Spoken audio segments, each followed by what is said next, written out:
رسول اللہ صلی اللہ علیہ وسلم نے اس وقت جب آپ کے گرد صحابہ کی ایک جماعت بیٹھی ہوئی تھی فرمایا کہ مجھ سے بیعت کرو اس بات پر کہ اللہ کے ساتھ کسی کو شریک نہ کرو گے، چوری نہ کرو گے،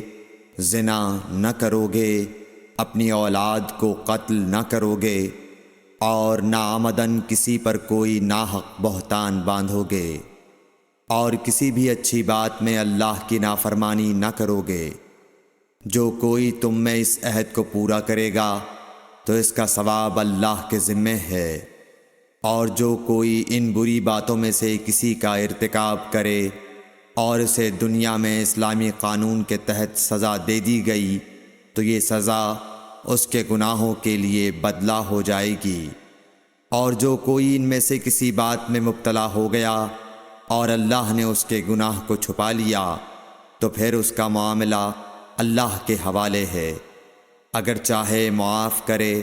اور اگر چاہے سزا دے دے۔ عبادہ کہتے ہیں کہ پھر ہم سب نے